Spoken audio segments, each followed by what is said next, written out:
Hello everyone. आज इस video में हम बात करेंगे protein sorting to endoplasmic reticulum.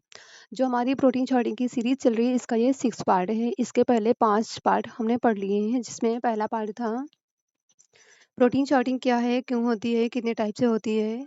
ये पहले पार्ट में हमने देखा था। एंड सेकेंड पार्ट में हमने देखा था protein sorting to nucleus, nucleus के लिए प्रोटीन शॉर्टिंग कैसे होती है। और थर्ड पार्ट में हमने देखा था protein sorting to mitochondria, mitochondria की प्रोटीन शॉर्टिंग कैसे होती है, कौन कौन से रिसेप्टर होते हैं या कौन कौन से चैनल ट्रांसपोर्टर होते हैं। फोर्थ वन पार्ट था protein sorting to chloroplast, chloroplast के लिए प्रोटीन शॉर्टिंग कैसे होती है और उसमें ऑर्गेनेल जो होती हैं प्रोटीन शॉर्टिंग की। थायराइड में प्रोटीन शॉर्टिंग कैसे होती है। और फिफ्थ पार्ट था प्रोटीन शॉर्टिंग टू पैराक्सीसोम्स, पैराक्सीसोम्स के लिए प्रोटीन शॉर्टिंग कैसे होती है और क्यों होती है।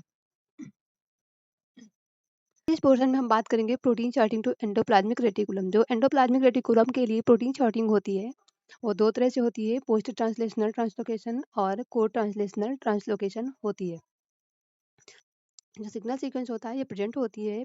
अ, अगर साइटोसॉल से प्रोटीन एंडोप्लाज्मिक रेटिकुलम में जा रही है तो उसको सिग्नल सीक्वेंस की जरूरत पड़ेगी। और अगर जो इसमें सिग्नल सीक्वेंस होती है ल्यूसीन रिच होती है सी टर्मिनस पे। और मल्टीपल टाइम अगर प्रोटीन हमारी साइटोसॉल से एंडोप्लाज्मिक रेटिकुलम में ट्रांसलोकेट हो रही है तो ल्यूसीन रिच होगा सी टर्मिनस पे।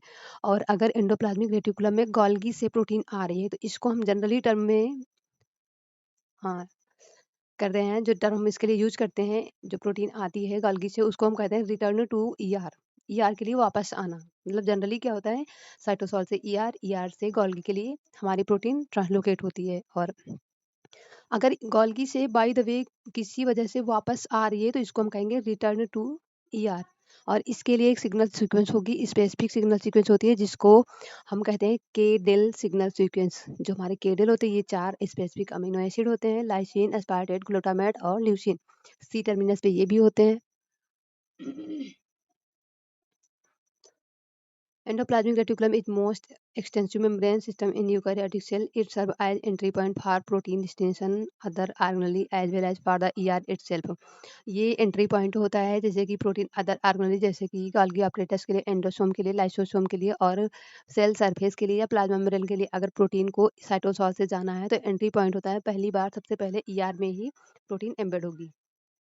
आफ्टर दैट वो आगे के लिए ट्रांसलोकेट करी जाएगी। ये दो तरह से हो सकती है, दो तरह से ट्रांसफर हो सकती है साइटोसॉल से ईआर के लिए। Water soluble proteins are completely translocated across the ER membrane and are release into the ER lumen. मतलब ये कंप्लीटली ट्रांसलोकेट करते हैं, जैसे कि इसकी मेम्ब्रेन को क्रॉस करेंगे और इसकी ल्यूमेन में चले जाएंगे। और दूसरा तरीका है transmembrane proteins are only partially translocate across the ER membrane and become embedded in it. जो प्रोटीन्स होती हैं ट्रांसलोकेट होती हैं ईआर की मेम्ब्रेन में, ये इसमें थोड़ा सा पार्शियली ट्रांसलोकेट होंगी, मतलब थोड़ा सा क्रॉस करेंगी और उसकी मेम्ब्रेन में ही एम्बेड हो जाएंगी। ये दो तरीके होते हैं कि जो प्रोटीन हमारी साइटोसॉल से ईआर के लिए ट्रांसलोकेट होती हैं। ER membrane bound ribosomes are making protein that are being translocated into the ER. और जो फ्री राइबोसोम्स होते हैं वो हमारे प्रोटीन्स बनाते हैं जो कि न्यूक्लियर डीएनए से प्रोटीन को बनाते हैं, जैसे कि न्यूक्लियस के लिए, माइटोकॉन्ड्रिया के लिए, क्लोरोप्लास्ट के लिए एज वेल एज पैराक्सीसोम्स के लिए।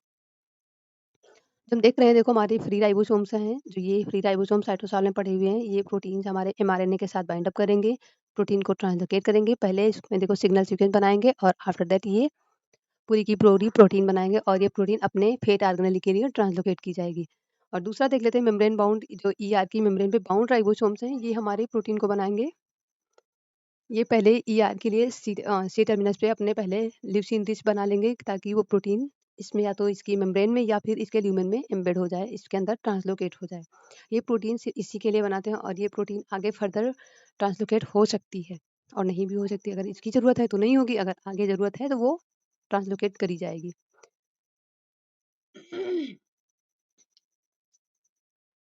Protein release into the ER lumen, ये दो तरीके से होती है। जैसे देखो पहला है signal sequence, signal recognition particles SRP जो होते हैं present in cytosol bind to both the ribosome and ER signal sequence when it is emerge from the ribosomes and SRP receptor embedded in ER membrane and recognize the SRP. जो हमारे SRP proteins होते हैं ये हमारे cytosol में present होते हैं। ये जो प्रोटीन हमारे राइबोसोम में होते हैं, ये पहले एसआरपी जो सिग्नल सीक्वेंस होगी उसको रिकॉग्नाइज करेंगे। आफ्टर दैट ये जो ईआर की मेम्ब्रेन पे एसआरपी रिसेप्टर होते हैं उसके साथ इमर्ज हो जाएंगे, उसके साथ इंगेज हो जाएंगे और उसके बाद ये प्रोटीन को उनके साथ भेज के और खुद रिलीज हो जाते हैं एक अगली प्रोटीन साइकिल के लिए। अभी हम आगे फिगर के साथ पढ़ेंगे। वीडियो को पॉज करके आप इस थ्योरी को पढ़ सकते हैं। यहाँ पे हम बात कर लेते हैं। देखो, ये हमारी प्रोटीन है जो ट्रांसलोकेट की गई है फ्री राइबोसोम के द्वारा। ये हमारा एमआरएनए है, इसमें सिग्नल सीक्वेंस बनी हुई है, रेड कलर में देख रहे हैं हम।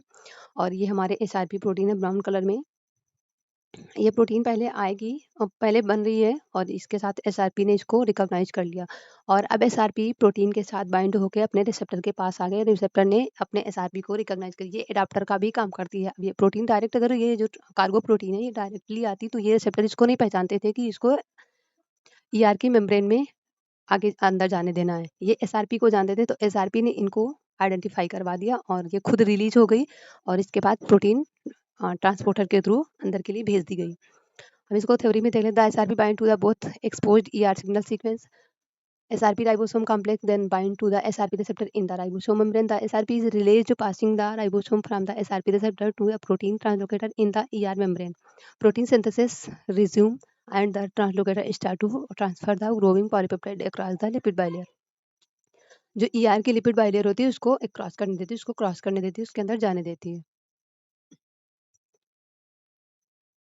जो सिंगल पास ट्रांसमेम्ब्रेन होती है प्रोटीन, जो रिटेन बाइलेयर होती है, इसमें स्टॉप ट्रांसफर सीक्वेंस होती है। ये एक बार एम्बेड हो जाती है और आफ्टर दैट वो उसको रोक दिया जाता है कि अब और तुमको अंदर नहीं जाने देना है, इसलिए ये रोक दी जाती है। जैसे आर ट्रांसमेम्ब्रेन